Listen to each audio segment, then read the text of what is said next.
Lalu kemudian ada respon imun adaptif. Jadi setelah kita mempelajari komponennya, kita akan pelajari respon dari imun adaptif ini sendiri. Jadi komponen-komponen tadi seperti yang diketahui adalah antibodi, ada fagosit, ada T helper, dan juga ada T cytotoxic. Pertama, respon sistem imun adaptif ini dimulai dari inisiasi.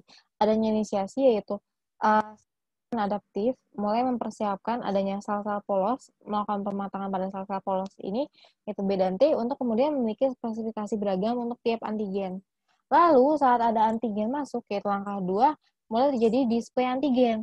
Jadi, dari sel dendritik yang berada di jaringan epitel, yang berada di pertahanan terluar, kemudian mengikat mikroba dalam bentuk peptida dengan MHC, hingga kemudian diantar menuju nodus limfa, di mana adanya sel B dan juga sel T.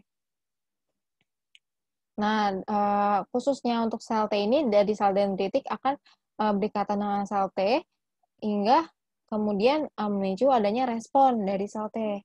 Sementara dari sel B tidak perlu membutuhkan adanya APC, jadi dia bisa langsung mengenali atau merecognize antigen yang berbentuk protein dan juga non-protein.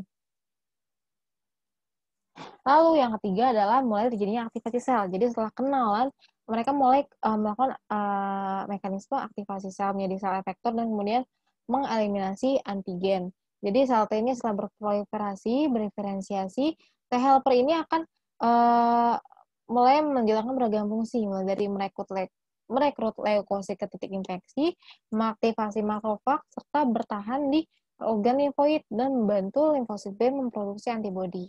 Nah, untuk sitokinesis ini berdiferensiasi menjadi CTL. Nah, tadi mekanismenya sudah dijelaskan di sebelumnya. CTL ini akan membunuh sel-sel target yang memang sudah terinfeksi oleh adanya mikroba. Lalu untuk sel B ini, sel berproliferasi dan berdiferensiasi menjadi sel plasma, kemudian mensekresi beragam antibodi. Lalu yang keempat adalah tahap homeostasis. Jadi homeostasis ini tahap di mana saat antigen karena tereliminasi, jadi sudah mulai berkurang, bahkan sudah mulai hilang, hingga kemudian jumlahnya itu harus diimbangi dengan limfosit yang banyak aktif, yang sudah banyak aktif. Jadi limfosit yang sudah banyak aktif ini mulai akan dieliminasi satu persatu juga dengan mekanisme yang dinamakan sebagai apoptosis atau sel suicide, sehingga isi dari sel tersebut tidak membahayakan jaringan di sekitarnya. Lalu berujung dengan kembalinya sistem imun pada basal resting state, atau di mana jumlah sel-sel imun itu kembali seperti semula. Lalu yang kelima adalah sel memori, yaitu sel yang memang selamat dari tahap homeostasis tadi dan dapat melewati masa infeksi dan memiliki ingatan yang sebelumnya itu ada di mikroba-mikroba yang sebelumnya menginfeksi. Jadi sel memori ini bertahan hidup cukup lama dan akan bekerja saat antigen atau bakteri atau mikroba yang sama itu yang sebelumnya menginfeksi masuk. Jadi mekanisme yang dilakukan oleh respon imun akan lebih mudah. Nah, berikut adalah tahap-tahap masa hidup dari masing-masing sel B dan sel T, dan juga langkah-langkah respon imun.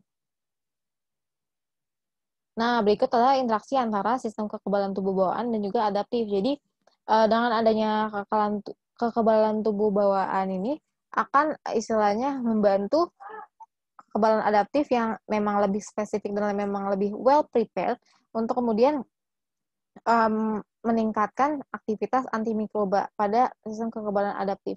Dan sebaliknya, adaptif juga berfungsi sebagai barrier terakhir atau barrier yang paling kuat sehingga melengkapi barrier dari sistem kekebalan bawaan yang jika worst case-nya bakteri ini atau mikroba ini lolos seperti itu.